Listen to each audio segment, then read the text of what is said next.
어느 랍비 한 사람이 나귀 등에 닭 한 마리와 그리고 천막 등불을 싣고 열심히 여행을 합니다. 한참 가다 보니까 날이 어둑어둑해져서 어디 텐트를 치고 유숙을 해야 하는데 아무리 사방을 둘러보아도 유숙할 곳이 없습니다. 그래서 조금 더 가다가 할 수 없어서 어떤 큰 나무 밑에다가 텐트를 칩니다. 그래서 텐트를 치고 이 랍비가 이전에 하였던 대로 성경을 읽고 이제 취침을 하려고 합니다. 그런데 갑자기 등불이 확 꺼져 버립니다. 어떻게 됐을까요? 등불이 꺼지니까 성경을 읽지를 못하고 그래서 잠을 잡니다. 그런데 잠을 한참 자는데 이 갑자기 눈을 떠보니까 아침 해가 중천에 떠가 있습니다. 그런데 이 랍비는 하가 잔뜩 나가 있습니다. 왜 하가 났을까요? 아까 닭 한 마리를 가져갔다고 하였습니다. 이 닭이 아침에 일어나서 깨워줘야 되는데 닭이 울지를 않습니다. 그래서 텐트 문을 열고 나가 보니까 텐트와 나귀가 아주 처참하게 죽어 있습니다. 그래서 이 랍비는 나에게 어째서 이런 일이 일어났나 하면서 사방을 둘러봅니다.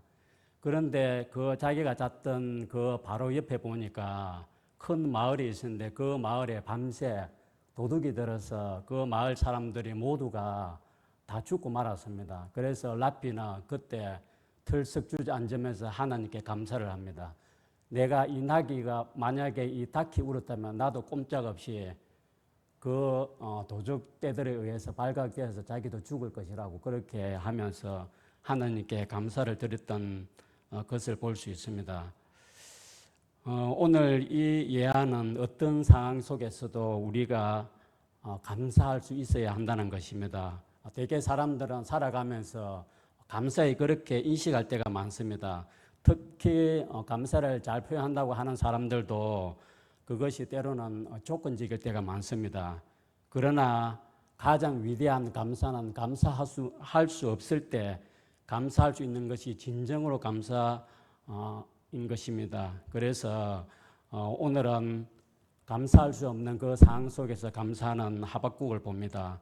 하박국의 오늘 우리가 읽었던 말씀 17절의 말씀을 고백하는 것을 우리가 보면서 하나님께 우리의 모든 삶을 맡겨드릴 때 하나님은 능하신 오른손으로 우리의 모든 상황을 바꾸어 주시고 감사할 수 없는 그 상황 속에서 감사할 수 있는 환경을 만들어 주신다는 것입니다. 이 시간 성숙하고 진정한 감사가 무엇인지 한 세 가지만 나누어 보면서 함께 은혜를 나누도록 하겠습니다. 첫 번째로 환난 중에 드리는 감사입니다. 오늘 본문에서 하박국이 올려드리는 그 감사를 통해서 우리가 발견할 수 있는 것은 정말 환난 중에서 드리는 감사입니다. 오늘 16절 말씀을 보시면 창자가 흔들리고 그리고 입술이 떨리며 뼈가 썩어 들어가는 두려움을 느낀다고 그렇게 고백하고 있습니다.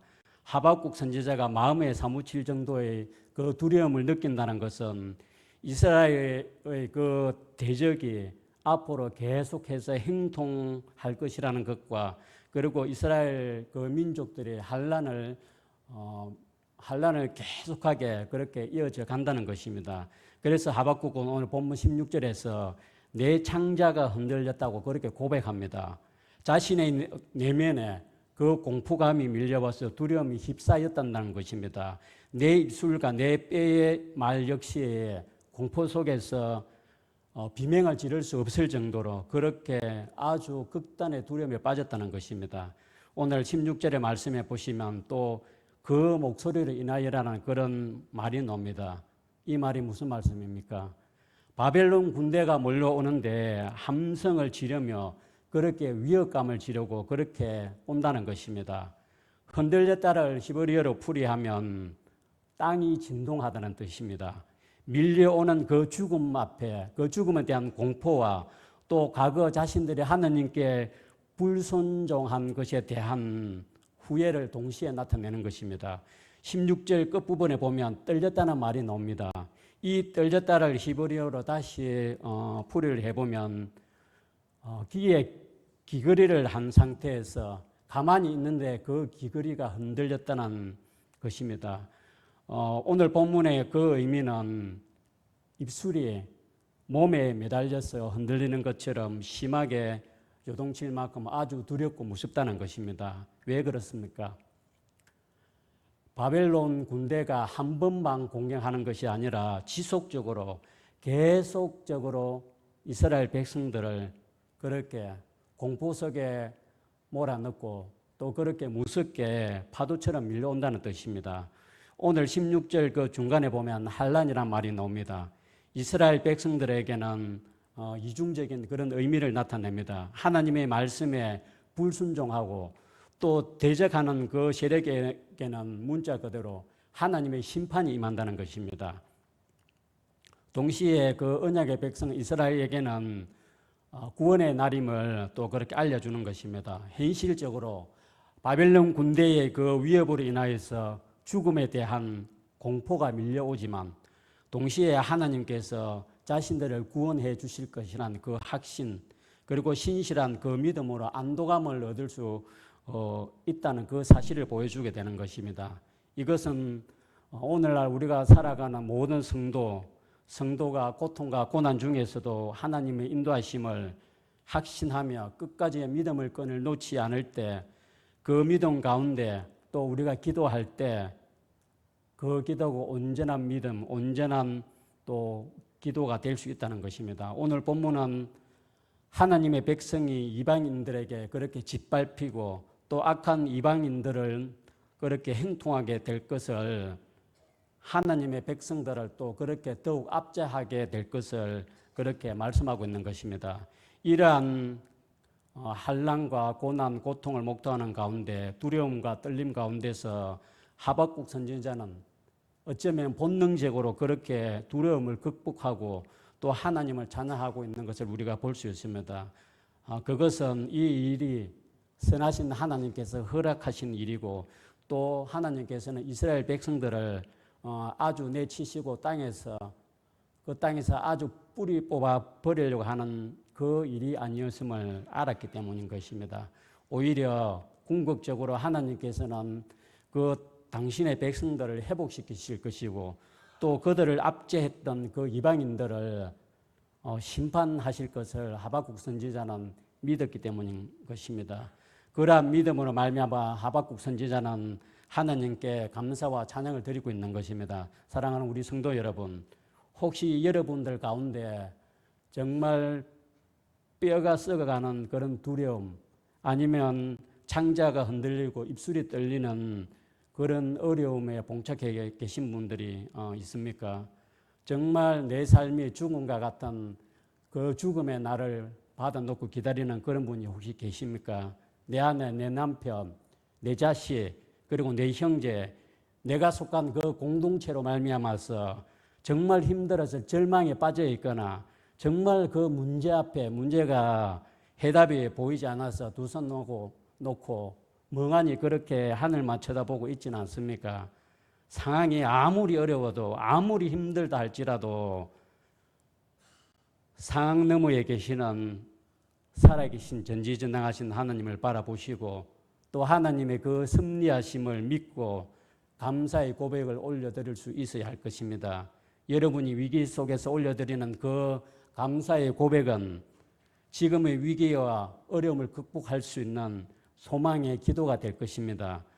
하나님께서는 그러한 여러분들의 그 고백을 들으시고 위기와 어려움 가운데서도 정말 기쁨과 평강으로 은혜 부어 주실 것입니다.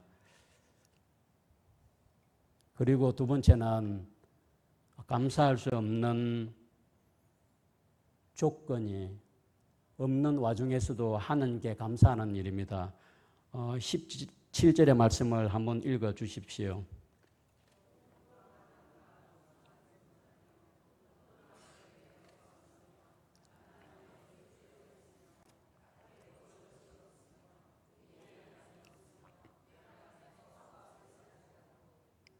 아멘.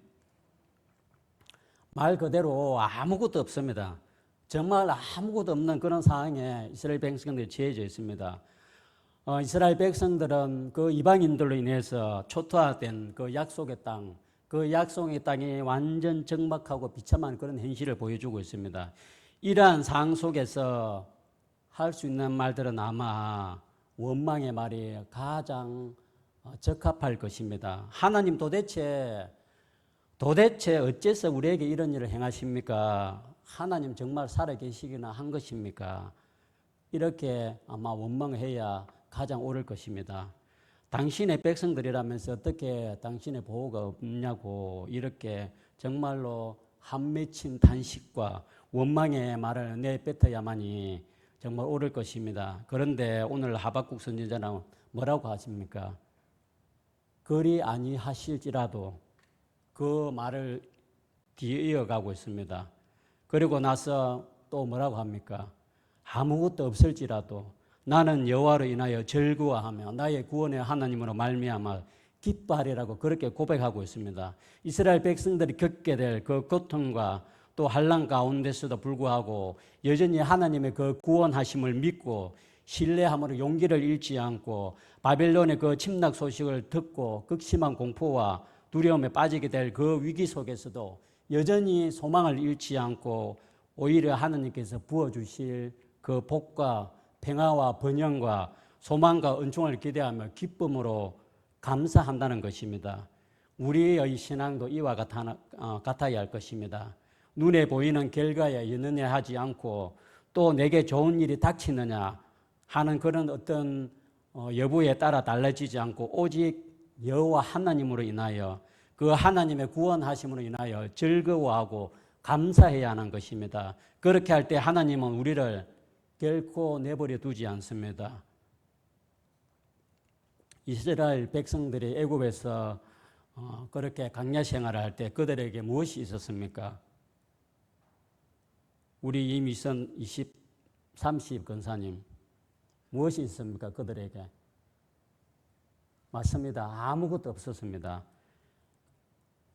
그래서 그들은 어쩌면 원망하고 또 불평하는 이들이 많았을지도 모릅니다. 그런데 그 중에서도 하나님을 믿고 하나님을 찬양하고 감사했던 그 모세를 통하여서 마른 땅에 생수가 솟아나고 만나와 메추리가 내기는 그런 풍성한 축복의 역사가 이루어졌던 것입니다. 그러므로 어떠한 상황 속에서도 하나님께서는 하나님께 감사하는 그 백성들을 축복하여 주시고 우리는 그 축복으로 말미암아서 아니 축복이 없다 할지라도 하나님께 감사하는 그 자세를 우리는 잊지 말아야 할 것입니다.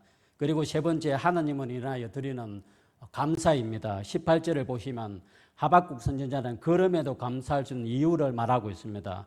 다가올 엄청난 환난과 소출이 없고 미래도 없는 난감한 그 현실 앞에서 하박국 선지자가 찾아낸 이유는 그리고 감사의 그 이유는 오직 여호와 하나님 그분이었습니다.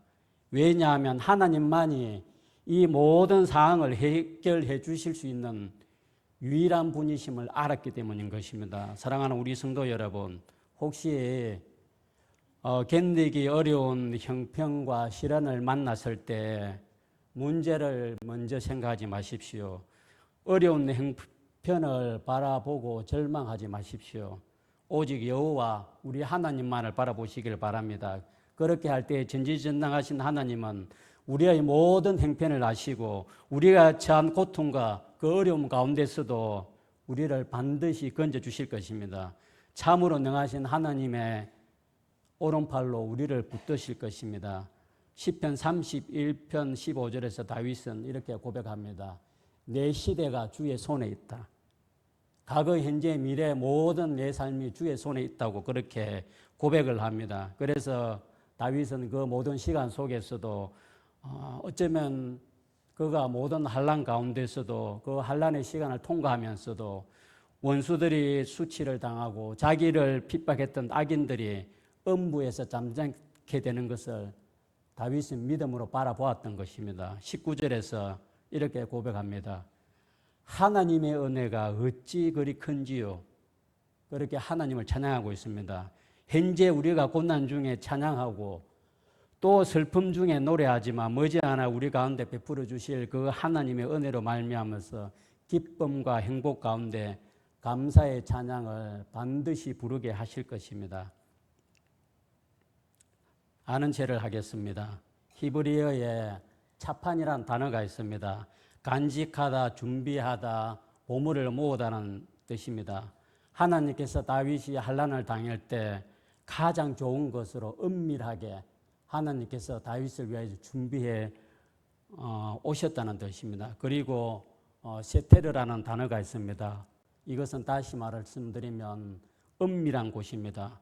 다윗을 생명싸개로 사서 하나님 그분 외에는 그 누구도 찾을 수 없는 정말 은밀하고 비밀한 그곳에 다윗을 위하여 감추어 주신 은혜, 그 은혜가 오늘 우리 모든 성도님들에게 부어지기를 간절히 바라고 원합니다. 한량없는 하나님의 그 은혜로 모든 상황과 모든 삶을 덮어 가장 좋은 것으로 응답해 주실 것을 예수님 이름으로 축복하며 기도합니다. 하나님을 경외하는 자들을 하나님께서는 반드시 그분의 날개 그늘 안에 감추어 주시고 하나님의 능하신 오른손으로 붙잡아 특별한 보호로 붙잡아 주실 것입니다. 그렇게 되면 상황은 종료가 되는 것입니다. 말씀을 맺겠습니다. 감사는 한 개인의 신앙의 축도라는 말이 있습니다.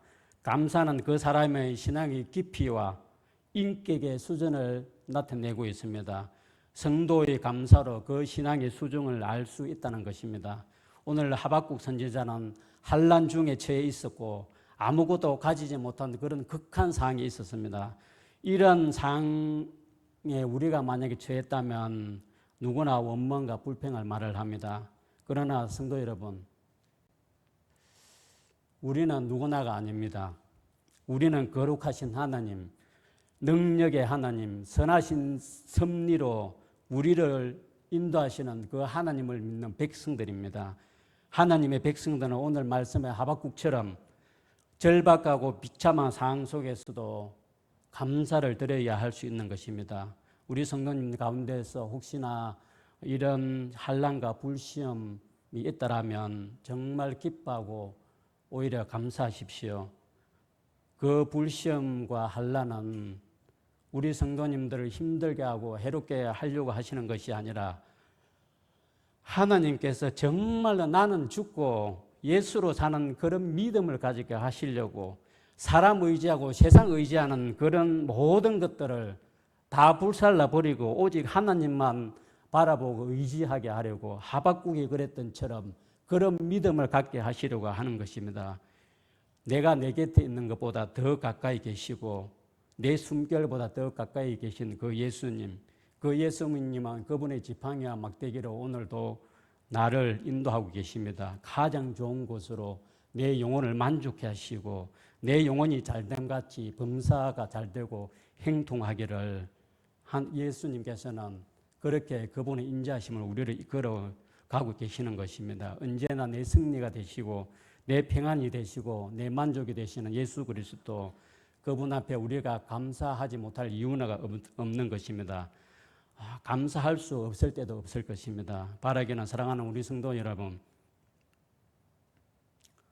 내 삶이 지금은 너무 힘들어서 멈춘 것 같고 또 시험이 온다 할지라도 그 고난 속에서 하나님의 손길을 의지하며 눈물 속에서 하나님의 뜻을 쫓아가시기를 바랍니다. 우리 하나님은 우리 평생 어느 때나 가장 좋은 것으로 그렇게 안겨주시고 또 날마다 우리에게 선이 되시는 것입니다.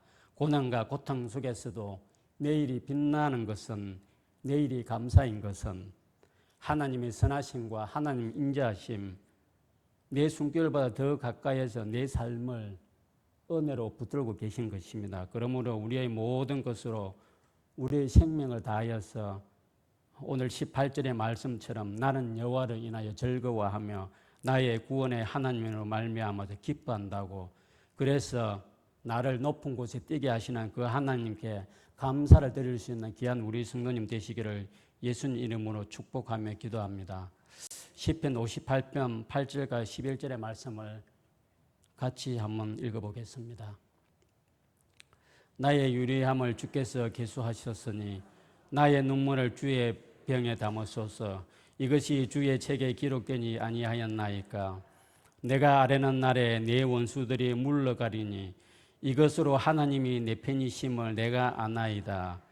내가 하나님을 의지하여 그 말씀을 찬송하며 여호와를 의지하여 그 말씀을 찬송하리이다. 내가 하나님을 의지하였은즉 두려워하지 아니하리니 사람이 내게 어찌할까. 아멘. 기도하시겠습니다. 하나님을